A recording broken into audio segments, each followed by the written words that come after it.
Welcome back to Clark's Ring Rants. Let's get straight into today's video. So on Sunday night, Jai Opetaia made his Zuffa boxing debut against Brandon Glanton. He won a 12-round unanimous decision. It was pretty routine work for him. He was pretty unlucky not to get the stoppage in the 12th round. He buzzed Brandon Glanton, but Brandon Glanton is very tough. He's got a good chin.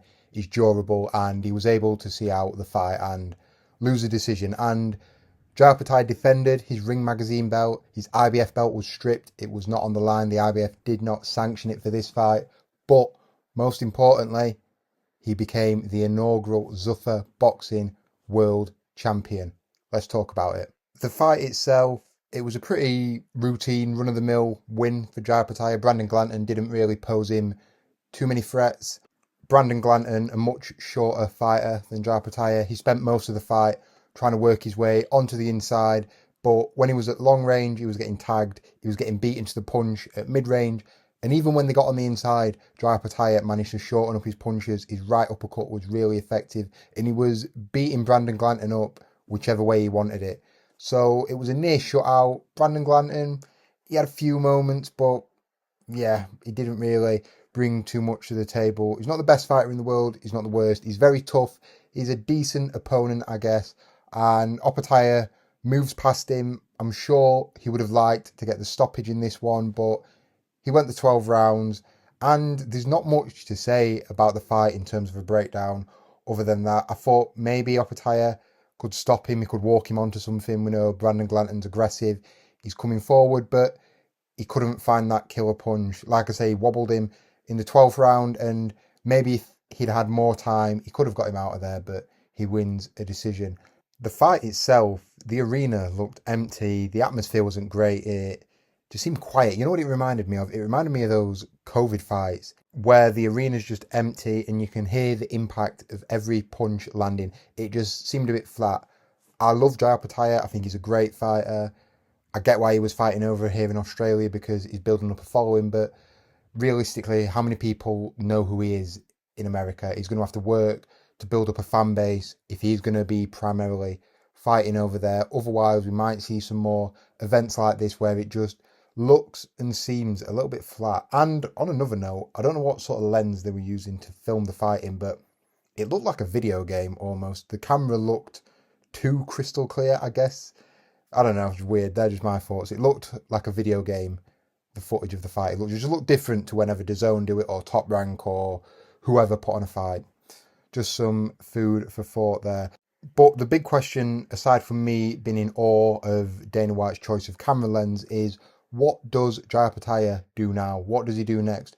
Who is he going to fight? He's still adamant he wants to unify the belts. He's still adamant he wants to become undisputed champion. But if we go off the IBF's decision, that ain't looking likely anytime soon. They did not sanction the belt for this fight. There was no mention of it in the promo. There was back and forth all week. Dana White's doubled down, he's tripled down, he's quadrupled down. He does not want to have to deal with the sanctioning bodies. So Jai Opetaia could find himself stuck between a rock and a hard place. Brandon Glanton is a decent opponent, I guess, but how many of them is he going to fight for the money he's been offered for these fights? It's just not sustainable to keep feeding him these B-level 6, 7 out of 10 contenders. He needs to be in real fights so Zuffa can see some value for money. Or are they willing to take a loss on Jai Opetaia, but they've got him on their side and they're going to build from there? So who could Jai Opetaia fight next? Let's look at the rankings, but there's no point looking at the sanctioning body rankings because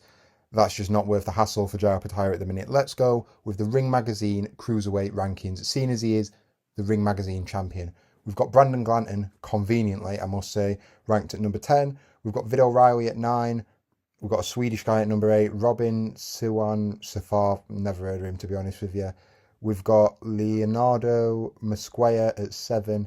I recognise that name, but I'm not sure where. He's fought someone. I can't remember who off the top of my head, but I definitely remember that name. Badu Jack at 6. He's about 900 years old. Ryan Rizicki at 5. Never heard of him either. Maybe I'm exposing myself here, but wow, these are some obscure fighters. Noel Mikolayan, I know him, yes. Sislak, yes. Chris Billum Smith at 2. Zerdo Ramirez, number 1, and then we've got Jai Opetaia, the champion. So realistically, who out of those names could he fight next? He's going to be targeting the winner of Zerdo and Benevidez in their fight for the belts, for the legacy, just because that's going to be the consensus number 2 in the division. He's going to want to get that fight, but failing that, you know what, I could see him fighting Chris Billam-Smith. Chris Billam-Smith's not really got any other options. We know he weren't too keen on that fight a few years ago when he was a champion, but now it makes sense. We know Ben Shalom has, on the sly, been working with Dana White, Zuffa and Turkey, so that could be an easy fight to make. And as for these other guys, I mean, Vidal Riley's working with Misfits.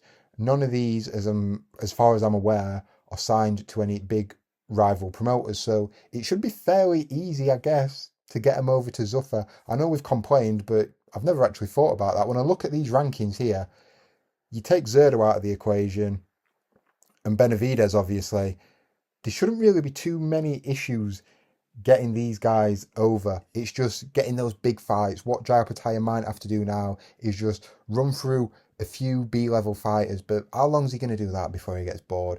Or his other option, he just moves up to heavyweight. But how well do you think he'd do at heavyweight? That punch power, I mean, he's not stopped Glanton. He didn't come close to stopping Breedis in either fights. He stopped some lower level guys, but I don't really think his power is going to be that much of a factor at heavyweight. Listen, they're all big guys. If he hits someone on the chin, they're probably going to go over. But, you know, when you look at Usyk had the skills. David Hay had the power. I'm just not sure whether Opetaia's skills transfer up to heavyweight. I might cover that in a separate video, go a bit more in depth into that, how I think he might struggle if he comes up against a bigger fighter who might box him at long range, got the height and reach. But who knows? But yeah, what does he do next? Where does Opetaia go from here? Who could he fight? What are his options? Chris Billam-Smith could be a front runner. I mean, what's left for him at Cruiserweight if he can't get that Zerdo fight? He's just putting his career on hold. I know he wants to clean up, but maybe it might be time to roll the dice and go up to heavyweight.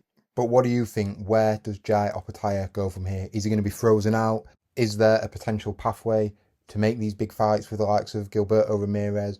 Or is he just going to have to roll the dice and move up to heavyweight? Let me know what you think in the comments below. Don't forget to like this video, share, subscribe if you're new, and I'll see you on the next one. Peace out.